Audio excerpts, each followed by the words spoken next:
Hello, vinyl community. How are you? I'm Gary, and this is Physical Format Rock and Roll. Thank you so much for tuning in. I greatly appreciate it.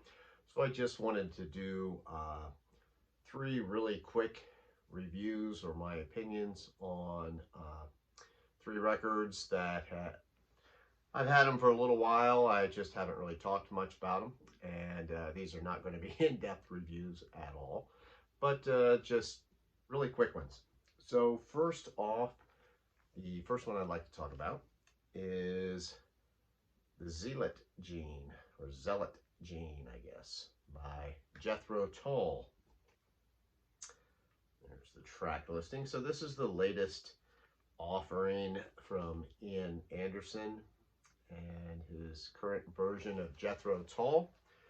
Actually, most of the players on here have been in Jethro Tull for a while. So even though a lot of people are kind of calling this like a Ian Anderson solo album, it is a Jethro Tull album because this is who is currently in the band and who has been in the band.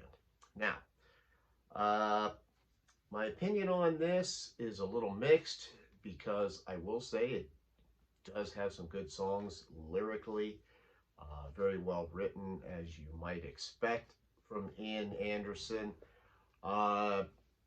Musically, it takes some pretty cool directions at times that I like.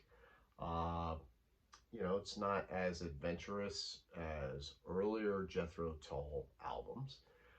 But I guess the part where it's kind of lacking is the vocals.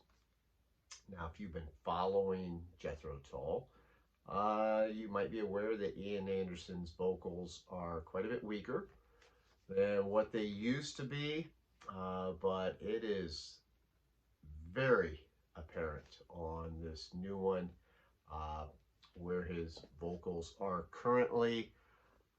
At times, it works fine within the context of some of the songs on here, and it does have some pretty good songs, but I feel like the fact that his vocal range is so much weaker than it used to be, it's just, there's always a little bit something lacking.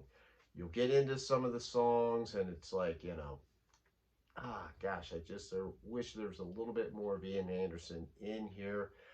And I am somebody, I've said this before, I am very forgiving of vocalists as they grow older and what they can do, what their limitations are. I always give people that benefit of the doubt because I don't expect somebody to sound like they did X amount of years ago. But sometimes it really does take away from the music, and I kind of feel that's the way it is here. To me, this would be, if you're a Jethro Tull completist, yes, you have to have this. But this is definitely not an album that I would recommend to someone who has never heard Jethro Tull before. This is not the place to start.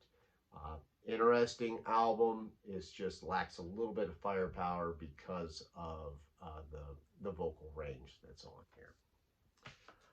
Next up is an interesting one, and I've seen some people talking about this. I've had this for quite a while. I don't know why I didn't talk about it before, but this is Beth Hart's latest album here. It's a tribute to Led Zeppelin that she had been working on for a little while. And there's the track listing, as you can see. It's got an interesting track listing there.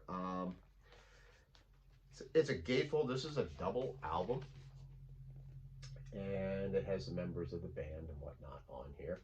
Now, I will say something that is nice about this, being a double album and all, it's very reasonably priced.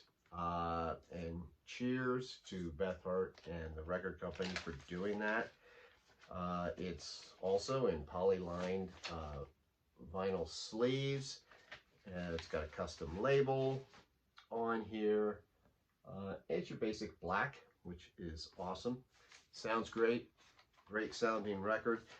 Beth Hart If you are familiar with maybe seeing some of her stuff, like on YouTube or whatever, there's some stuff floating around from, I'm not sure how many years ago it was, but it's been on there for a while, of her doing a pretty amazing version of Whole Lot of Love, where she's uh, really wailing on that song. Sounds great. I love Beth Hart's voice.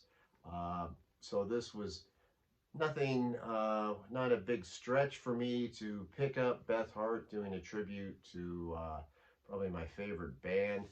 Um, I will say there is some good and bad on this one. Not bad. There's nothing bad on it. But like for instance, Stairway to Heaven is on here. Why? Why would you do Stairway to Heaven?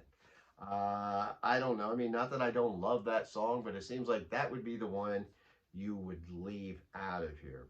Something super cool though is that she does the grunge on here, the grunge, I mean, and that's awesome. That's fantastic. Now, Beth has a great voice. She really rocks these out, does a great job. Now, there's actually strings on a lot of this, which sometimes works. Sometimes I wish they weren't there. A little bit of both. She does a fantastic job singing these. There's not a song on here where she doesn't do a fantastic job singing.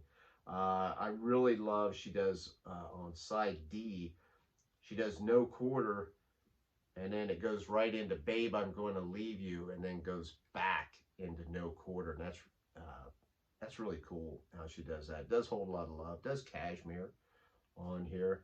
I might have picked a little bit different track listing if it was me picking it, but I mean, you know, she does a fine job. But you know, the only thing about an album like this is kind of when you want to hear a little change of pace. You want to hear Beth Hart rip into these songs, but once again, you know, it's not the original songs, right? Tribute albums, when it's one artist doing this type of uh, tribute to a band where it's pretty, you know, it's not like she does totally different versions of the songs. So it's like, well, how often will you want to hear it? I don't know. Great job, but it's, you know, falls in those veins. So that's a good one. Probably my favorite out of this lot would be the latest from Mary Chapin Carpenter. This is called The Dirt and the Stars. And here's the track listing on that. This is also a double album, and this was pretty reasonably priced. The double album is because of the fact that it has Traveler's Prayer and Our Man Walter Cronkite, which are the bonus tracks for the vinyl.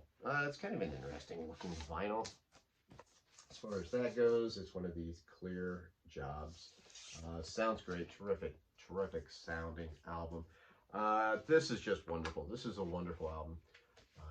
2-record set, like I said. Mary Chapin Carpenter is a singer-songwriter who is popular, as well known as she is, well regarded, still really doesn't get the credit that she deserves. And I think that's because people don't know how to market her in a way, or they can't put her in a certain category. Because when she started out, she was put out there as a country artist. And the other thing about Mary Chapin Carpenter is like the hits that she has aren't necessarily reflective of her sound. Some of them are, but I think a lot of them, if you only know some of those hits, you really don't know Mary Chapin Carpenter. She is pretty mellow. She has a very quiet sound to a lot of her songs. She has a very quiet singing style at times, very emotional. But here's the thing, she's a terrific singer-songwriter that I feel like certain people, like, here's a couple friends of mine, and I, you know, I feel like I'm name dropping and I'm not calling them out or anything, but like, say, my friend Josh, right? Your friend Josh, most of you all know him from the flip side, the vinyl community with JC. He loves singer-songwriters. He loves lyrics, right? I feel like he is probably somebody who would just overlook somebody like this because he probably thinks of her as country. Maybe the same way with my buddy Rich Strickler. He's all about singer-songwriters, but I don't know that I've ever heard him mention Mary Chapin Carpenter. And I feel like this is an artist that both of them would really like. And this is just another terrific collection of songs from her. Let me give you an idea. Like, so here's a song on here called "Asking for a Friend." Now this is great. I wish you could hear it. I'd play it, but who knows what would happen. So it says, "How do you tell someone it's not working? Admitting it's because of you, not them. Can silence be crueler way? Can silence be a crueler way to hurt them? Sorry, I'm just asking for a friend. How do you explain when it feels finished? You've been trying but no longer can pretend. Why does the fact of loving you leave them diminished? Sorry, I'm just asking for a friend." The chorus says, "Don't worry, there's nobody else. I know I haven't been myself. I guess I'm just wondering aloud, reaching for some words that help to lead us back to how we felt, the things love has always been about." And there's more. This is just a great song, and there's more like that. So I highly recommend this one. Mary Chapin Carpenter, "The Dirt and the Stars." Terrific album. So anyway, those are 3 albums that have been floating around in my collection that I figured I'd better throw out there and do quick reviews on. So let me know what you think, if you have any of those. And if not, if you'd be willing to try any of them out. Anyway, thank you so much for watching. I greatly appreciate anybody that watches this. If you haven't subscribed to my channel, I would appreciate it if you did. I'm Gary. This is Physical Format Rock and Roll. Till the next time, my friends, I will see you down the road.